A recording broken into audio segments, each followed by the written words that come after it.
Okay, so picture this, right? Imagine if everything, literally everything you buy, every service you use, every product you need, all came from just one company. Huh. Right, like, Yep. is that the ultimate convenience? Or is it actually kind of terrifying? Oh, yeah. No, that's a big question, isn't it? A big one. Yeah, so that's what we're going to be looking at today. We're going to be talking about the implications of, well, hypothetically, right. Like, what if Amazon owned everything? Everything. Yeah, everything. So, I mean, just starting off right at the top, right, the convenience of that, it's kind of tempting. No, absolutely. Like, imagine you never have to comparison shop again. Right. You don't have to, like, juggle a million different providers or anything like that. It just works together seamlessly. Yeah. You need groceries. Boom. Done. Right. Doctor's appointment. It's books. Yeah. New TV. It's there tomorrow. I mean, on the surface, right? It's pretty appealing. Yeah, no, it totally is. It's like they took that one-click thing, right? Yeah. And they just applied it to, like, your entire life. Yeah, your whole life. But, I mean, that's the thing, right? Like, is all that efficiency actually worth the cost? Like, what would we have to give up to get that? Exactly, and that's what we're going to be talking about today, right? So let's maybe start with innovation. Okay. So, I mean, think about it, right? Like, competition, it's always been like the big driver of progress, right? Right. When businesses, when they have to compete, like really fight for that market share, they have to come up with new ideas, they push the boundaries. Yeah. But if you take that competition away, I mean, does that drive to innovate? Does that just go away too? Yeah. No, that's a good point. But, I mean, couldn't you say, right, Amazon, they have so many resources. Oh, yeah. So much data. Like, they could just become, like, this huge innovation engine. I mean, they could just pour money into any kind of research and development that they want. I mean, wouldn't that lead to, like, breakthroughs that we can't even imagine right now? Yeah, no, I mean, it's possible. It's totally possible. But the question is, what kind of innovation would we see? Okay, so I mean, would it be stuff that's actually good for society? Or would it just be, like, whatever makes Amazon the most money? okay. Like, I mean, any single entity, right? Doesn't matter how powerful, they're going to have their own biases, their own priorities. Okay, so it's not just like how fast things are moving forward. It's about, like, what direction are they moving in? Exactly. Are we talking about, like, real progress, Oh. for everyone? Or is it just progress for, for this one corporation? I think that's really the heart of the issue here, right? Like, it makes us ask, what does progress even mean? Right. Yeah, is it just about, like, technology getting better, getting more efficient, or is there something more to it? Like, is there a moral side? Is there a societal side? Okay. I mean, are we really moving forward if we're giving up individual choice, if we're giving up autonomy to get there? So yeah, that kind of brings us to, like, this whole question of freedom, right? I mean, if Amazon was in charge of everything, right? From the stuff we buy to, like, the information we get. Yeah. I mean, do we just become, like, passive consumers? Yeah. Just living in this world where everything is, like, prepackaged for us. Right. Just think about it. Think about a world where, like, all your choices, they all go through this one lens, right? Like, one algorithm. Yeah. The books you read, the movies you watch, the news you see, it's all curated. Right. And it's all presented to you based on what Amazon thinks is, most profitable, or just what they think is, I don't know, suitable. I mean, Does that sound like a world where you can actually be an individual? Where you can think for yourself? not really, no. Yeah. It sounds like you said, like, just a very controlled, I don't know, ecosystem. Right. But, I mean, wouldn't there be some good thing? I mean, if you had all this data in one place, couldn't Amazon use that to, like, really personalize our experiences? Yeah. Like, anticipate our needs even. Like, make life just, like, easier in ways that we haven't even thought of yet. That's the appeal, right? Like, that's the promise, this frictionless life where you don't even have to think, right? It's all just taken care of. Right. But that promise, it comes with a pretty big price tag, and Yeah. the price is your privacy. Right.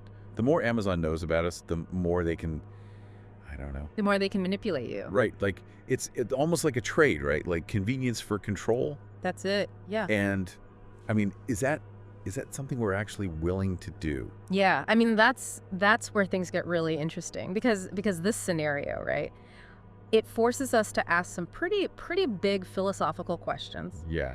about freedom, about choice, About control, right? And all of this in our technological society, like, how does that all fit together? I mean, this isn't just about, what we buy online, right? This is about, like the whole structure of society. Yeah. Who's in charge? Where do we draw the line? I mean, when does convenience become control? Like how do we balance moving forward with, with being ethical? That's exactly it. I mean, this whole thing is like a thought experiment, like a way to look at what could happen, Yeah. based on the choices we make, right? Like the direction we're headed as a society that's so reliant on technology, on these big corporations. Yeah, and those consequences, they don't just affect like one person, Right. right? Absolutely not. I mean, we have to think about the economy, about politics, about what it would mean if one company had this much power. Absolutely, because imagine a world where this one corporation, they don't just control like the stuff we buy, right? Yeah. They control information, they control jobs. I mean, potentially even like politics. I mean, the potential for them to abuse that, it's huge. It sounds like a science fiction movie almost. Right. But it could actually happen. It could, yeah. And it raises all these questions, right? Like how do we protect ourselves from that? How do you even regulate a company that owns like everything? Right. These are the things we have to be asking now, Yeah. not when it's too late, Yeah, I mean it's a lot to think about, and honestly we've only just started, right? Oh yeah, just scratching the surface. But I think even this much Yeah. shows how complicated this whole thing really is. It really is. It's not simple at all. Right. Right. It's not black and white. No. I mean, we're dealing with economics, with politics, with ethics, even philosophy. Right. And it's easy to get caught up in it, right? Like, oh, it'd be so convenient Oh yeah. if everything just worked perfectly. Yeah, a world without any friction. Right. Yeah. But we have to be careful. Mm-hmm. Like we can't give up too much control. To any one entity, no. It doesn't matter like how good their intentions are. Right. And that brings up a really important point, right? Like what is the role of a corporation Mm. in a society that's supposed to be democratic? Yeah. I mean, are they just there to make money? Or do they have like a bigger responsibility? Like to the public, like to everyone. Exactly, to the public good. And if they do, Right. right. Mm. Like how do we make sure they're actually doing that? Yeah. Especially if they have so much power. Right. Yeah. That's where it gets really hard. That's where it gets tricky. It's like this fundamental tension, right? Mm-hmm. Between capitalism and democracy. Yeah. Between our individual freedom and what's good for everyone. Right. I mean, this tension, it's been around forever, right? But technology, these global corporations like Amazon, they've just taken it to a whole new level. Yeah, a level where we have to think carefully, we have to debate, we have to be willing to like question everything we think we know about the world we want to live in. Absolutely. Because it's not about, being afraid or saying Amazon is evil or whatever. Right. It's about having a real conversation, like an honest one. Yeah. About what could happen, right? About the choices we make and how technology is going to shape our future. Yeah, a future where like convenience is supposed to help us. Right. Not the other way around. Absolutely. Yeah. A future where progress, it's not just about like better gadgets and stuff. Right. It's about freedom. It's about being ethical. It's about everyone being okay, you know. Right, yeah. It's interesting how you put that, right? Like convenience, it should be helping us, not the other way around. Yeah. It makes you think, right? Like what is progress really? I mean, is it just about things being easier? Having more stuff? Or is there something more to it? Like what about our values? Right. What about? Oh yeah, no, I think that's a really important point. It's easy to like get caught up in this idea that life should be effortless. Right. Everything just taken care of. Right, smooth sailing. Yeah. Yeah, exactly. But then what happens to us? Like to our sense of, I don't know, agency. Like, are we even in control of our own lives anymore if everything is, being decided by one company? Yeah. Yeah. And that takes us to this whole idea of freedom, right? Like what does it even mean to be free? Right. Like traditionally, right, freedom it's about not being held back. Okay. Right, you're free to do what you want as long as you're not like hurting anyone else. Right.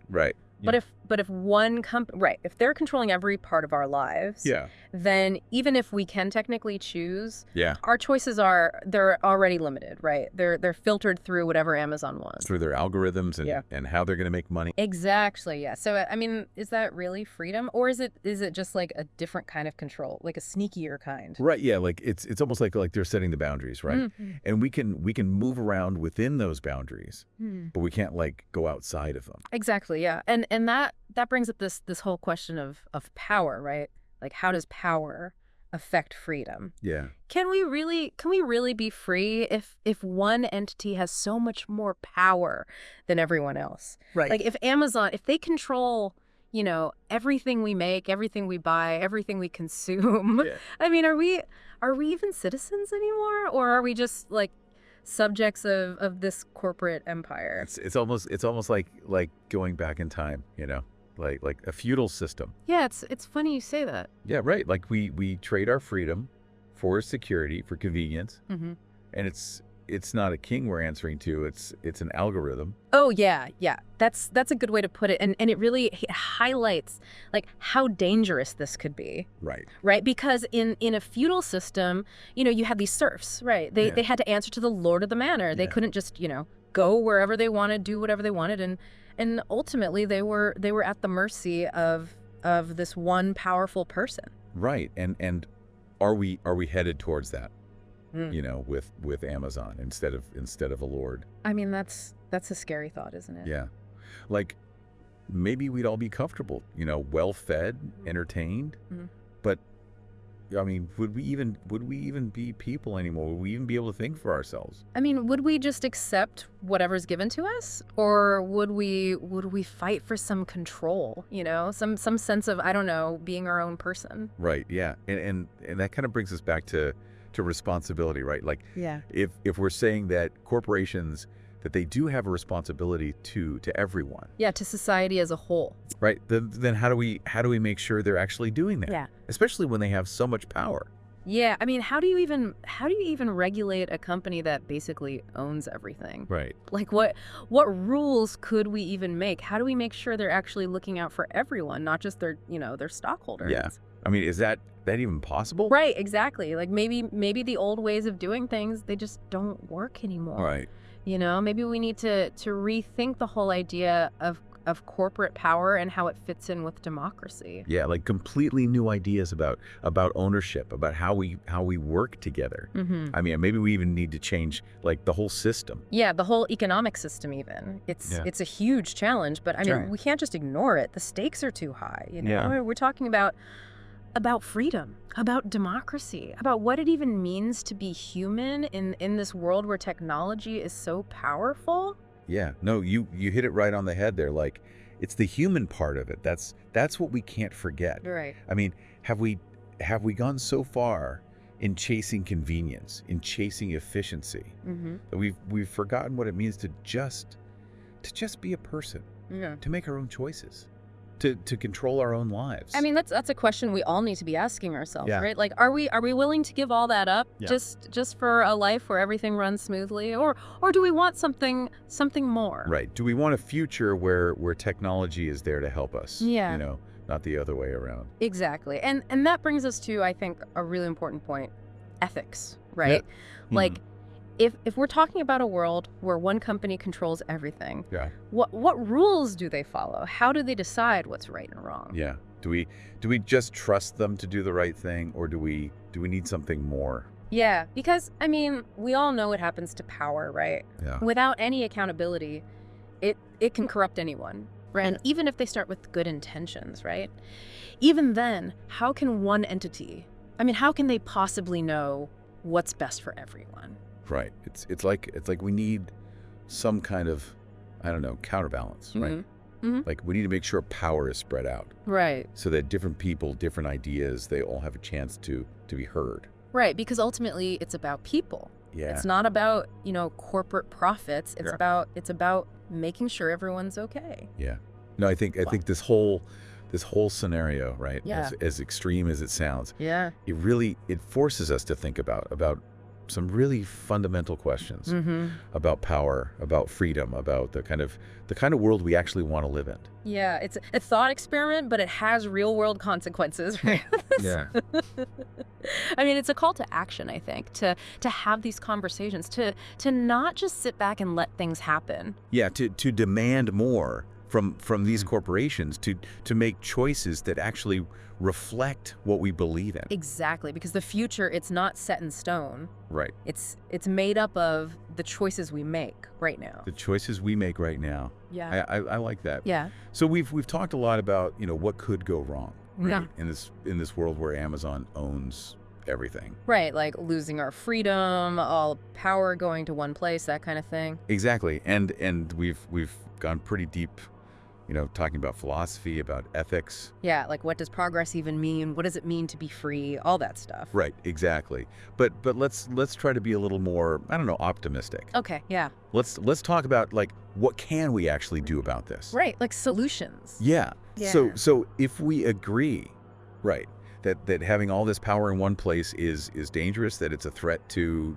our freedom, to democracy, all that, Hmm. what can we do to stop that from happening? Right. Well, I mean, is it just about breaking up these big tech companies, or Yeah. or do we need to like change the whole system? Yeah, that's a good question. I mean, what do you think? Like, what would actually work? I think it's probably a little bit of both, to be honest. Okay. Like, we definitely need those classic antitrust laws, right, to make sure that smaller businesses, they have a chance to compete, to come up with new ideas. Like, we have to stop monopolies before they even happen. Yeah, that makes sense. Yeah. But like you were saying before, right? Amazon, they're not just a store anymore. Oh no, not at all. They're everywhere. Cloud computing, entertainment, healthcare, like even delivering packages. I mean, how do you regulate a company that's woven into like every part of our lives? Right, and that's where it gets really tricky, right? Like maybe we need to completely change how we think about regulation. Okay. Instead of focusing on like one industry at a time. Maybe we need to look at the bigger picture. Like, how do we deal with concentrated power, period? Okay, so like what would that even look like? Can you give me an example? Sure, yeah. So one idea that's been going around is this idea of like data as a public good. Data as a public good. Yeah, so the thinking is, right? Data is what makes these companies so powerful. Right. So maybe it shouldn't be something that they just own and control. Right? Like maybe we should have more control over our own data, or maybe it should be treated like a shared resource, Right. something that can benefit everyone. So instead of these companies like taking our data and using it to make money, Mm-hmm. we'd actually have a say in how it's used. Exactly. It's about giving people more power, right? And Yeah. making sure that the good things that come from data, that they're shared more fairly. I like that. Yeah. So like how would we actually do that? Well, there are some interesting ideas out there, like, data cooperatives, where people, they come together and they own their data together, Okay. and they decide how it's used, kind of like a credit union. That's really interesting. So it sounds like we're talking about like a whole new way of thinking about data, about its place in the world. Yeah, absolutely. And honestly, that new way of thinking, it has to go beyond just data. Okay. Like, we have to rethink our whole relationship with technology, right? Okay. Like, are we in control of it, or is it controlling us? No, that's a big question. And that kind of takes us back to something we were talking about earlier, right? Like conscious consumption. Mm-hmm. It's not just about, waiting for the government to do something or waiting for the system to change. Right. It's about the choices we make right now. Every single day, yeah. The products we buy, the companies we support, the data we share, like all of that matters. It's like every click, every purchase, it's like a vote. Okay. Yeah.